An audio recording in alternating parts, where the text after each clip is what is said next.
Hello বন্ধুরা, Indian temples tour চ্যানেলে আপনাদের সকলকে স্বাগত। আমরা চলে এসেছি আরও একটি নতুন ভিডিওর সাথে। মোহিনী একাদশী হল আধ্যাত্মিক সাধনাকে আরও গভীর করার, ভগবান বিষ্ণুর আশীর্বাদ লাভের এবং জীবন ও মৃত্যু চক্র থেকে মুক্তির জন্য কাজ করার একটি ঐশ্বরিক সুযোগ।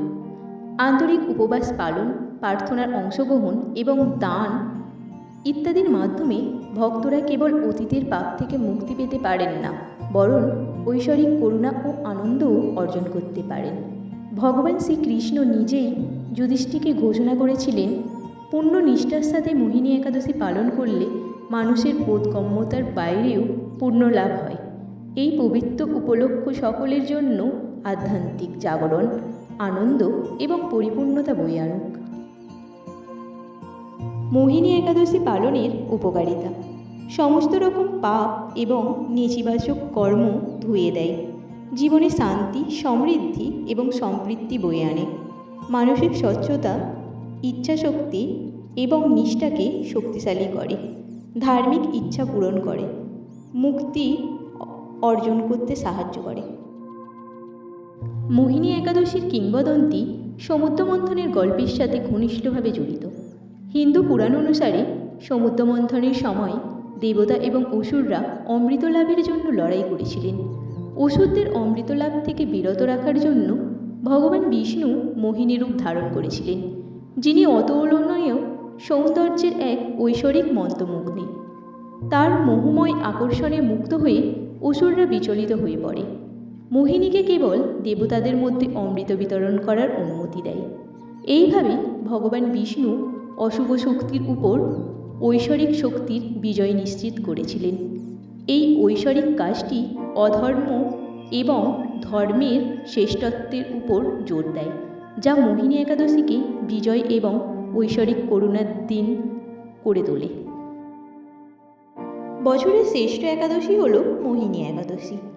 এই বছর অর্থাৎ 2025 সালে মোহিনী একাদশী পড়েছে 7ই মে সকাল 10:19 থেকে 8ই মে দুপুর 12:29 মধ্যে মোহিনী একাদশী সমাপ্ত হবে।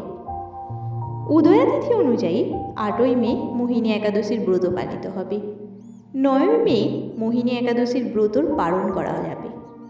ভোর 5:34 থেকে সকাল 8:16 পর্যন্ত ব্রত পালনের সময়কাল। এবার বলবো মোহিনী একাদশীর ব্রত কথা। সারাদিনে একবার হলেও শুনুন মোহিনী একাদশীর এই ব্রত কথাটি। কুম্ভপুরাণে বৈশাখ শুক্লপক্ষের মোহিনী একাদশীর ব্রতর মাহাত্ম্য বর্ণনা করা হয়েছে। মহারাজ যুধিষ্ঠির বলেছেন, হে জনার্দন, বৈশাখ শুক্লপক্ষের একাদশীর কী নাম, কী ফল, কী বিধি, এই সকল কথা আমার নিকট বর্ণনা করুন।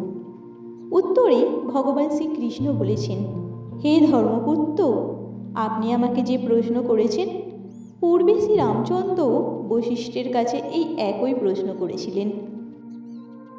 তিনি জিজ্ঞাসা করেছিলেন, হে মুনিবর, আমি জনক নন্দিনী সীতার বিরহজনিত কারণে বহু দুঃখ পাচ্ছি, তাই একটি উত্তম ব্রতের কথা আমাকে বলুন, যার দ্বারা সর্বপাপ হয় ও সর্বদুঃখ বিনষ্ট হয়।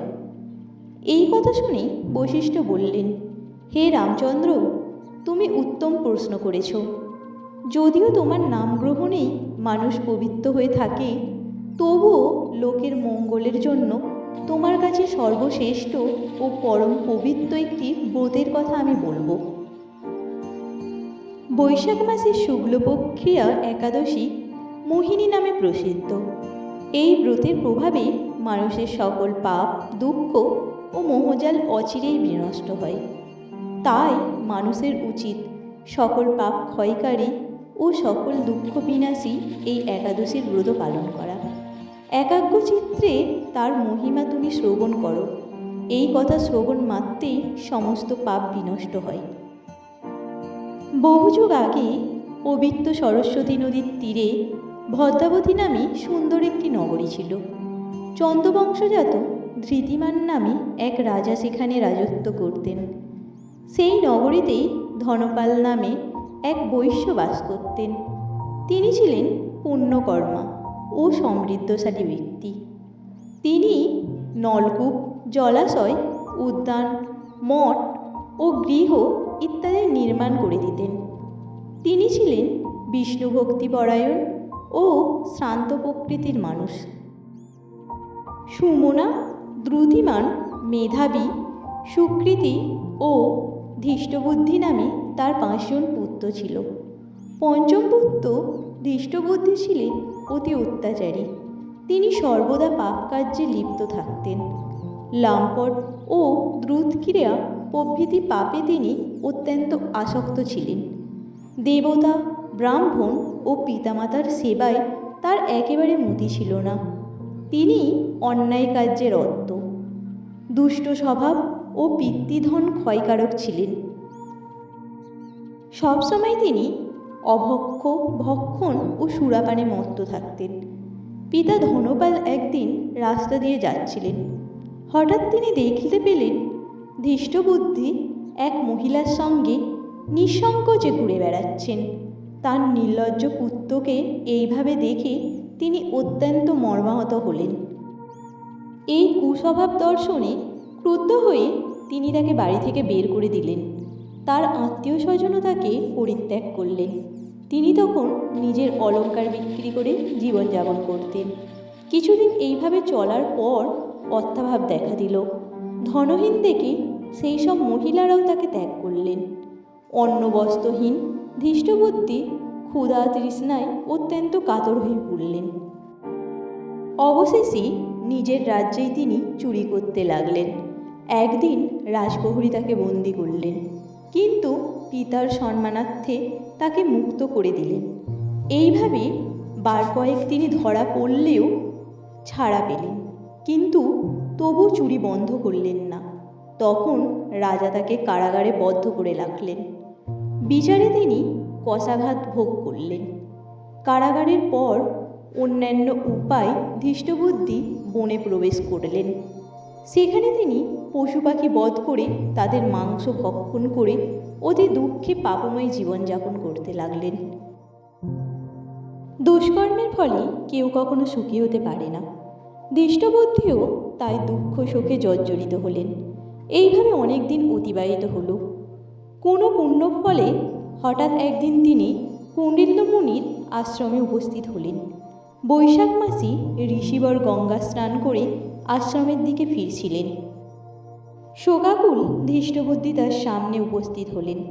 ঘটনাক্রমে ঋষির বস্ত্র হতে এক বিন্দু জল তার গায়ে পড়ল। সেই জল স্পর্শ করে তার সমস্ত পাপ দূর হল। হঠাৎ তার শুভ বুদ্ধির উদয় হল। ঋষির সামনে তিনি প্রার্থনা করে বললেন, হে ঋষিশ্রেষ্ঠ, যে পুণ্যের প্রভাবে আমি এই ভীষণ দুঃখ যন্ত্রণা থেকে মুক্তি লাভ করতে পারি তা কৃপা করে আমাকে বলুন। ঋষিবর বললেন, বৈশাখ মাসের শুক্লপক্ষে মোহিনী নামে যে প্রসিদ্ধ একাদশী আসে, তুমি সেই ব্রত পালন করো। এই ব্রতের ফলে মানুষের বহু জন্মার্জিত পর্বত প্রমাণ পাপ রাশি ক্ষয় হয়ে যায়। মহামুনি বশিষ্ঠ বললেন, কৌণ্ডিল্য ঋষির উপদেশে প্রসন্ন চিত্তে ধৃষ্টবুদ্ধি সেই ব্রত পালন করলেন। হে মহারাজ রামচন্দ্র, এই ব্রত পালনে তিনি নিষ্পাপ হলেন, দিব্যদেহ লাভ করলেন। অবশেষে গরুড়ে আরোহণ করে সকল প্রকার উপদ্রবহীন বৈকুণ্ঠধামে গমন করলেন। হে রাজন, তিলকে মোহিনী ব্রত থেকে আর শ্রেষ্ঠ ব্রত নেই। যজ্ঞ, তীর্থস্থান, দান ইত্যাদি কোনো পুণ্যকর্মই এই ব্রতের সমান নয়। এই ব্রতকথার শ্রবণ কীর্তন সহস্র গোদানের ফল লাভ করে। ভিডিওটি ভালো লাগলে একটা লাইক দেবেন, আর আপনি যদি আমাদের চ্যানেলে নতুন হয়ে থাকেন তাহলে চ্যানেলটি সাবস্ক্রাইব করে দেবেন আরও ভালো ভালো ভিডিও পাওয়ার জন্য।